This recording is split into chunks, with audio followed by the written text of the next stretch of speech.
जय जगन्नाथ सांग मैंने रंजिता किचन को स्वागत जनाई आरंभ करुच्ची आज रेसिपी मिक्स वेज मोमोज। तो समस्त फेवरेट थाए मिक्स वेज मोमोज। चलते देखा किपर बनवा। एवं आम मैदा नवा तो आपण मुझे 250 ग्राम मैदा नहीं लुण कि आड कर सहित मुझे रिफाइन ऑयल भी नहीं भल भाव में गोल नवा। तो से वाटर देकी से कंसिस्टेंसी हिसाब से आपण ताको भल भाव में मिक्स करे आउ आपण भल भाव में गोटे ड प्रस्तुत करेंगे जोटा कि सफ्ट ड हवा दरकार। आ गोटे कपड़ा घोड़ी आपड़ एमती रखिने। एबे आम प्रिपेयर करवा मसला जोटा मोमोज भितर थाए। तो ये आम कौन कौन नहीं चलतु देखा। तो बेसिकली आम ये नहीं गाजर कोबी ता सहित आम नहीं देखिपे पनीर कोबी तो आम नहीं जोटा कि पत्र कोबी नहीं। तो आम यही भाव में पनीर को भल भाव में मैश करवा। सहित आम नहीं धनिया पत्र कंचा लंका अदा रसुण पियाज जोटा कि आम कटा होता। एबे आम गोटे नवा ब्लेंडर ग्रेट करदे ताको। तो आम यही भाव में हैंडमेड ग्रेटर नहीं। तो ये देखिपे भल भाव में आपण यही भाव में बनईदेवे। देखो भल भाव में ग्रेट हो गला केते सुंदर भी है देखिपे। ये भाव में आम जिते सारा वेजिटेबल्स रखी सब गुड़ा केमती ग्रेट कर नवा। जमती मु पियाज नहीं पियाज को भी भल भाव में ग्रेट कर नहीं देखिपे आमर रेडी हो गला।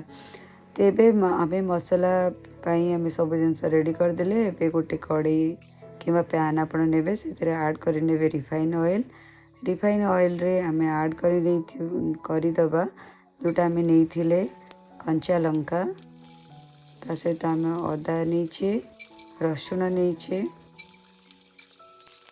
भल भाव में आम तेल सहित फ्राए करनवा। ता सहित आड करदबा आम नहीं कोबी गाजर पियाज। तो ताको भल भाव में मिक्स करदे पनीर भी जोटा नहीं। तो ये आम से भी आड कर नौचे धनिया पत्र ताको भल भाव में मिक्स कर नवा। तो यही भाव में ताको फ्राए करे। फ्राए करने आप 5 ରୁ 10 मिनट मीडियम फ्लेम रे नेबे। आ सहित स्वाद अनुसार आम लुण आड करनवा। ता सहित आम ब्लैक पेपर आड करवा सोया सॉस आड करनवा। तो ताको भल भाव में मिक्स करनवा। ता सहित मु टमाटो सॉस नहीं चिली सॉस भी आड कर भल भाव में भी मिक्स कर नौची। तो मसला ये भाव में आप प्रिपेयर करेंगे मीडियम फ्लेम रे नेबे 5 ରୁ 10 मिनट ये भाव में ताको फ्राए करेंगे ताकि जी जलीय अंश थाए सेटा सुखीज। एबे देखो आमर प्रिपेयर हो गला मसला।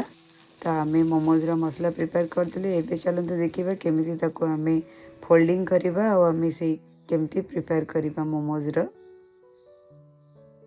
तो आमर स्टफिंग रेडी हो गला परे आम जोटा रखी ड को आम भल भाव में बेली नवा।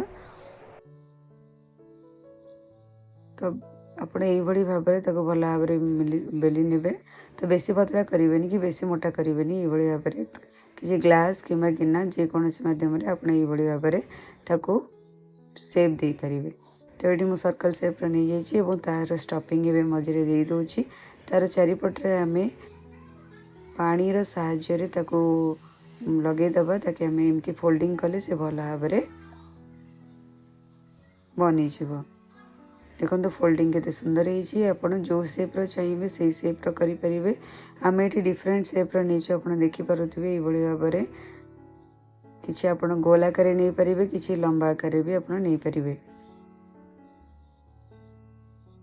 तेबे आमर मोमोज में सब बनीगला। एवं आम गोटे स्टीमर नवा। स्टीमर आम किसी आड कर ऑयल जोटा कि आम रिफाइंड ऑयल नहीं से आम मोमोज गुड़ा जहाँ भी रेडी करते भल भाव में आम रखिनवा।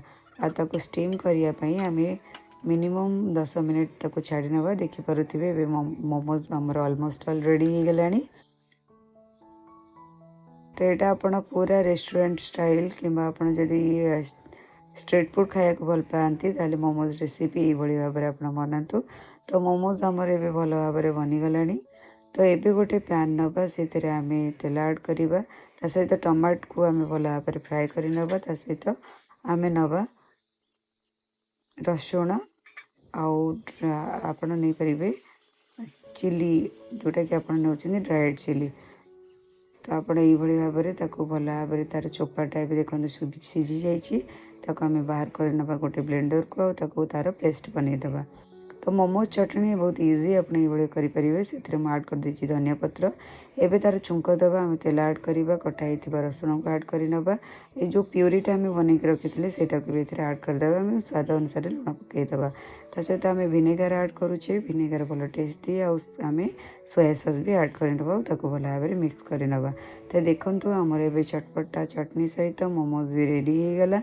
देखंतु केते सुंदर बनिछि। तो आपण निश्चिंत घरे बनांतु।